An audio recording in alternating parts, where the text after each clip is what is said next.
Hello students, स्वागत है आप सभी का आपके अपने YouTube channel smart study classes पर। तो बच्चों, ये वीडियो आप सभी के लिए बहुत ज़्यादा इंपॉर्टेंट है क्योंकि आज मैं आपको चैप्टर नंबर 12 परमाणु वाला जो चैप्टर है उसका प्रैक्टिस सेट एंड टेस्ट, मैं आपको प्रैक्टिस सेट जो है पूरा बताऊंगा और आपके लिए बच्चों ये एक टेस्ट की तरह होगा क्योंकि इसके सारे क्वेश्चंस आपको खुद ही करने पड़ेंगे सेल्फ, और मुझे बताना पड़ेगा कि आपने जो मैंने प्रैक्टिस सेट दिया था इसमें से कितने परसेंट आपको आता है। 70% आता है, 80% आता है, या 90%, या फिर बहुत सारे बच्चे ऐसे होंगे जिन्होंने पूरा सेट ये सॉल्व कर सकते हैं।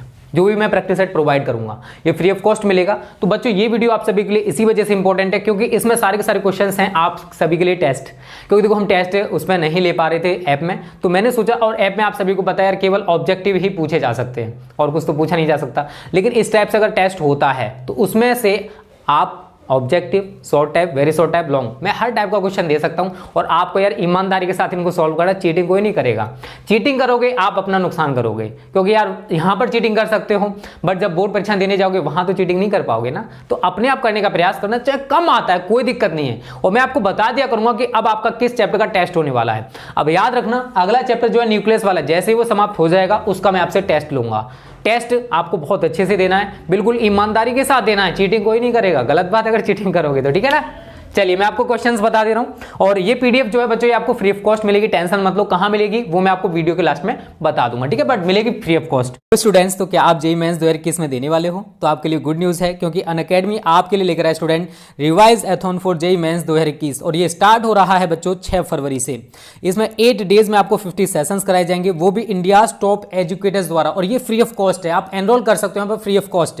यहाँ पर आप देख सकते हो स्टूडेंट इंडिया टॉप एजुकेटर्स हैं, मनोज चौहान सर हैं, मोहम्मद कासिफ आलम सर हैं, नमोकोल सर हैं। यहाँ पर इंडिया टॉप एजुकेटर्स हैं जो कि आपको फ्री ऑफ कॉस्ट पढ़ाएंगे। यहाँ पर लिखा हुआ full the revision bye top educators, absolutely बिल्कुल फ्री है आपके लिए, ठीक है। और यहाँ पर देख सकते हो 9 डेज प्लान है क्या, यहाँ पर आपको स्ट्रेटजीज बताई जाएंगी, मोटिवेट किया जाएगा, 50 सेशंस कराए जाएंगे 26 एजुकेटर्स द्वारा, JEE Mains 2021 full syllabus cover किया जाएगा, ऑल इंडिया मॉक टेस्ट होगा, subject wise analysis on the last day, last दिन आपका क्या होगा, India's mock test, all India mock test होने वाला है बच्चों, जिससे आपकी प्रिपरेशन और ज्यादा अच्छे से हो पाएगी। यहां पर आप देख सकते हो स्टूडेंट पूरा शेड्यूल है 6 फरवरी से, ठीक है ना। रिवाइज एथॉन अनाउंसमेंट होगा 1 बजे, last 10 days study plan for physics JEE में, यहां पर पूरा आपको शेड्यूल दे रखा है, ठीक है ना। 8 डेज 50 सेशंस 26 एजुकेटर्स, और भी बच्चों यहां पर पूरा शेड्यूलिंग देख सकते हो। डे 1 में आपके लिए ये सारा सब कुछ होने वाला है, ये सब कुछ फ्री ऑफ कॉस्ट है आपके लिए, आपको 1 भी रुपया पे नहीं करना है। और इंडिया टॉप एजुकेटर्स है बच्चों, डे 2 में आपको ये मिलेगा सब कुछ, ठीक है। 8 डेज 50 सेशंस 26 एजुकेटर, डे 3 का प्लान ये है बच्चों, डे 4 का ये है, डे 5 का ये है, डे 6, डे 7, और यहां पर स्टूडेंट होने वाला है last day Unacademy all India mock test IT JEE Mains 2021, जो कि एकदम फ्री होगा। आप एनरोल कर सकते हो, और एनरोल करते टाइम आपसे अगर इनवाइट कोड पूछे तो वहां पर आपको डालना है बच्चों स्मार्ट स्टडी। क्या डालना है? स्मार्ट स्टडी, बिल्कुल भी स्पेस नहीं देना है। अगर आप ये कोड यूज नहीं करोगे बच्चों तो आप ये टेस्ट नहीं दे पाओगे। जब आपसे इनवाइट कोड पूछा जाए तो आपको स्मार्ट स्टडी जरूर यूज करना है, ठीक है, तभी आप एनरोल कर पाओगे। और अगर आप यहां पर अच्छा रैंक पाते हो, जैसे रैंक 1 पर रहते हो, तो बच्चों आपके लिए 3 मंथ का IT JEE plus subscription free मिलेगा। उसके साथ साथ 1 लाख रुपए तक का अमेजॉन वाउचर्स मिलेंगे। रैंक 2 पर जो बच्चा रहेगा उसके लिए 3 मंथ का आईटी जेईई प्लस सब्सक्रिप्शन और 75,000 रुपए का अमेजॉन वाउचर।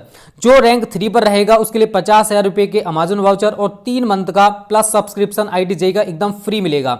यहां पर आपको पूरा का पूरा दे रखा है स्टूडेंट। यहां पर लिखा हुआ one of the biggest scholarship test है ये, दुनिया का या फिर इंडिया का सबसे बड़ा टेस्ट कह सकते हो, स्कॉलरशिप टेस्ट कह सकते हो, ठीक है बच्चों। तो उम्मीद करता हूं सबको समझ आ गया होगा। ओके, तो सबसे पहले हम बात करेंगे बच्चों ऑब्जेक्टिव टाइप क्वेश्चंस की, ऑब्जेक्टिव टाइप क्वेश्चंस, ठीक है। पहला है बच्चों, हाइड्रोजन परमाणु की भूतलीय आद्य अवस्था में जो ऊर्जा है वो दे रखी है हमको -13.6 इलेक्ट्रॉन वोल्ट। तो अब ये कह रहा है n बराबर 3 ऊर्जा स्तर में इसकी ऊर्जा कितनी होगी।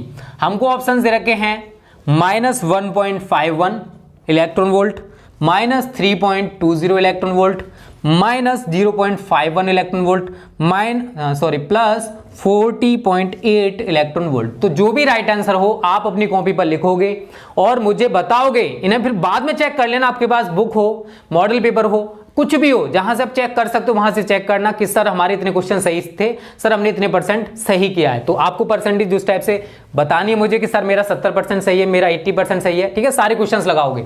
दूसरा क्वेश्चन है बच्चों, हाइड्रोजन परमाणु की मूल ऊर्जा स्तर में जो ऊर्जा है वो है -13.6 इलेक्ट्रॉन वोल्ट। इलेक्ट्रॉन की स्थितिज ऊर्जा इस स्तर में कितनी होगी, ये हमको बताना है। तो यहां पर ऑप्शंस दे रखे -27.2, और जो क्वेश्चन ना आए वो भी मुझे आप कमेंट करके बता देना, उसका आंसर मैं बताऊंगा कैसे सॉल्व करना है। +27.2 -13.6 0 इलेक्ट्रॉन वोल्ट। ठीक है ना, तो ये ऑप्शंस दे रखे हैं आपको, और यहां पर टेंशन मत लो, मैं कोशिश करूंगा बच्चों की ये पीडीएफ आपको डिस्क्रिप्शन में मिल जाए, बट ये शाम 8 बजे मिलेगी। और अगर आप हमारा टेलीग्राम चैनल ज्वाइन नहीं किया हो तो टेलीग्राम ज्वाइन कर लो, वहां पर मैं आपको कुछ ही टाइम बाद जैसे आपको ये वीडियो मिलेगी तुरंत उसके बाद आपको इसकी पीडीएफ मिल जाएगी। ठीक है बच्चों, तीसरा क्वेश्चन है, बोर कक्षा के प्रथम 3 त्रिज्याओं का अनुपात। आपको ऑप्शन दे रखे हैं 1 आधा 1/3, दूसरा है 1:2:3, तीसरा ऑप्शन है 1:4:9, चौथा है 1:8:27। ठीक है, तो हमें बताना है कि बोर कक्षा के प्रथम 3 त्रिज्याओं का अनुपात कितना है। तो ये ऑप्शंस हैं, जो भी राइट आंसर हो कमेंट करके बता सकते हो, या फिर पूरा सॉल्व करके मुझे अपना स्कोर बता देना कितना स्कोर आपका सही है। चौथा क्वेश्चन है बच्चों, हाइड्रोजन परमाणु में इलेक्ट्रॉन के निम्न संक्रमण में उत्सर्जित फोटोन की आवृत्ति न्यूनतम किस में होगी, जब इलेक्ट्रॉन n=2 से n=1 में आएगा, या फिर n=4 से n=2 में जाएगा, n=4 से n=3 में जाएगा, या फिर n=3 से n=1 में जाएगा। तो हमें राइट आंसर बताना बच्चों की जो हाइड्रोजन परमाणु है उसमें इलेक्ट्रॉन के निम्न संक्रमण में उत्सर्जित फोटोन की जो आवृत्ति किस में न्यूनतम होगी, कमेंट करके आंसर बताना। पांचवा क्वेश्चन है, हाइड्रोजन परमाणु की आयनन ऊर्जा का मान कितना होता है। हाइड्रोजन परमाणु की आयनन ऊर्जा का मान कितना होता है। ऑप्शंस हैं -13.6 इलेक्ट्रॉन वोल्ट, ठीक है ना, +13.6 इलेक्ट्रॉन वोल्ट, या 0, या फिर 13.6 जूल। ठीक है, ये ऑप्शंस हैं आपके पास। छठा क्वेश्चन है बच्चों, हाइड्रोजन परमाणु के मूल ऊर्जा स्तर में इलेक्ट्रॉन का कोणीय संवेग है, क्या है, h/π, h/2π, 2h/2π, या फिर 3h/2π। मूल स्तर की बात कर रहा है, इस चीज को याद रखना, मूल ऊर्जा स्तर कौन सा होता है वो आप सभी को पता होना चाहिए। सातवां क्वेश्चन है, एक इलेक्ट्रॉन है वो n=2 कक्ष से n=4 कक्ष में अपनी स्थिति परिवर्तित करता है। यदि रेडवर्ग नियतांक r है तो उससे संलग्न तरंगदैर्घ्य कितनी होगी, वो हमको बताना है। ऑप्शंस हैं बच्चों 16/r, 16/3r, 16/5r, 16/7r। ये 7 ऑब्जेक्टिव टाइप क्वेश्चंस हैं। अगर आपको किसी का आंसर नहीं पता है तो वो भी आप मुझे कमेंट करके बता सकते हो, सर मुझे इसका आंसर नहीं आता, या फिर सर मेरे ये सही है वो सही, जैसा चाहिए और वैसे बता देना कि सर ये सॉल्व करा दो, तो मैं करा दूंगा, टेंशन मत लो, क्योंकि ये चैप्टर हमारा कंप्लीट हो चुका है विद न्यूमेरिकल्स। तो आपको दिक्कत हो तो बता देना। उसके बाद हम बात करेंगे बच्चों यहां पर वेरी शॉर्ट टाइप क्वेश्चन की। किसकी, वेरी शॉर्ट टाइप क्वेश्चन। तो इसमें पहला क्वेश्चन है बच्चों, किसी परमाणु की त्रिज्या तथा नाभिक की त्रिज्या के मान की कोटि बतानी है कि कितना होता है, परमाणु की त्रिज्या कितनी होती है और नाभिक की त्रिज्या कितनी होती है, ये हमको बताना है बच्चों। दूसरा क्वेश्चन है, हाइड्रोजन परमाणु के बोर मॉडल में इलेक्ट्रॉन की द्वितीय कक्षा में कोणीय संवेग कितना होगा, ये हमको बताना है। रेडवर्ग नियतांक का मान तथा मात्रक बताइए। चौथा है बच्चों, हाइड्रोजन परमाणु की स्पेक्ट्रम श्रेणी है, मैंने आपको बताई थी हाइड्रोजन स्पेक्ट्रम में 5 श्रेणी होती है, लाइमन श्रेणी, बामर श्रेणी, पास्टन श्रेणी, ब्रैकेट श्रेणी, फुंड श्रेणी। इन श्रेणियों के नाम आपको लिखने थे। अगला है बच्चों, हाइड्रोजन परमाणु की एनवी कोई कक्षा का नाम है, स्थायी कक्षा में इलेक्ट्रॉन की ऊर्जा का सूत्र लिखिए, बहुत इंपॉर्टेंट है, बताना कमेंट करके। अगला है, आयनन ऊर्जा की परिभाषा दीजिए। हाइड्रोजन परमाणु के लिए इसका मान क्या है, ये भी हमको कमेंट करके बताना है, या फिर आपको पता है तो इसको कॉपी पे सॉल्व कर लेना और मुझे बताना कि सर मैंने इतने % पेपर जो आपने दिया था इसको सॉल्व कर लिया है। अब बच्चों हम बात करेंगे शॉर्ट टाइप क्वेश्चंस की। किसकी, शॉर्ट टाइप क्वेश्चंस। पहला क्वेश्चन है, रदरफोर्ड के परमाणु मॉडल तथा बोर मॉडल में क्या अंतर है, अंतर बताना है। या फिर दूसरे टाइप से आपसे क्वेश्चन पूछ सकता है कि बोर का जो परमाणु मॉडल है वो रदरफोर्ड के परमाणु मॉडल से क्यों श्रेष्ठ था या किस प्रकार श्रेष्ठ है, ये हमको बताना है। ठीक है ना, पहला क्वेश्चन है। दूसरा है बच्चों, परमाणु में इलेक्ट्रॉन की स्थायी कक्षा किसे कहते हैं, परमाणु में इलेक्ट्रॉन की स्थायी कक्षा किसे कहते हैं, इसकी शर्त क्या है, ये हमको बताना है। चौथा है बच्चों, हाइड्रोजन परमाणु के आयनन विभव का क्या अर्थ है, और इसी में दे रखा है बच्चों। तीसरा क्वेश्चन है, हाइड्रोजन परमाणु के प्रथम उत्तेजन विभव का क्या अर्थ है, इसके मान लिखिए। तो बहुत इंपॉर्टेंट सवाल हैं चारों के चारों, ये शॉर्ट टाइप केवल 4 ही क्वेश्चन है। अगर यहां से लॉन्ग बनेगा बच्चों, तो लॉन्ग मैं बता दे रहा हूं सबसे ज्यादा इंपॉर्टेंट कौन सा है, रदरफोर्ड के अल्फागढ़ प्रकीर्णन, ये इतना इंपॉर्टेंट नहीं है, लेकिन बोर के परमाणु मॉडल की व्याख्या और हाइड्रोजन स्पेक्ट्रम की श्रेणियां की व्याख्या करना क्वांटम यांत्रिकी के आधार पर, ये सबसे ज्यादा इंपॉर्टेंट है।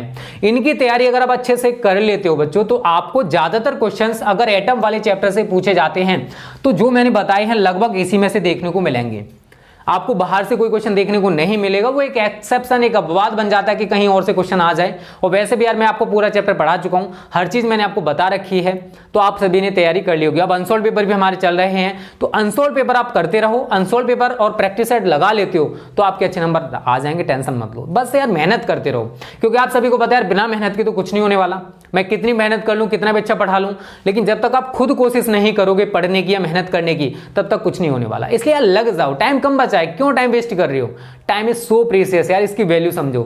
लेकिन एक दिन वो आएगा जब आपके पास टाइम नहीं बचेगा और आप पछता रहे होंगे। तो ऐसा टाइम ना आने पाए उससे पहले आप मेहनत करने से लग जाओ। जिंदगी में कुछ बनना है, जिंदगी में सक्सेस होना है, तो यार मेहनत तो करनी पड़ेगी। बिना मेहनत के कुछ नहीं होता है, ठीक है ना। बिना मेहनत के आप कोई भी चीज नहीं कर पाते हो। आप कोई भी काम ले लो यार, क्या बिना मेहनत के होता है? नहीं ना। तो मेहनत करने से लग जाओ, सोने से कुछ नहीं होता, फालतू में टाइम वेस्ट करने से कुछ नहीं होता है। ओके स्टूडेंट्स, तो आज की वीडियो कैसी लगी कमेंट करके बताना। अच्छी लगी तो वीडियो को लाइक और शेयर करने में कंजूसी मत करना। Okay students, thanks for watching this video.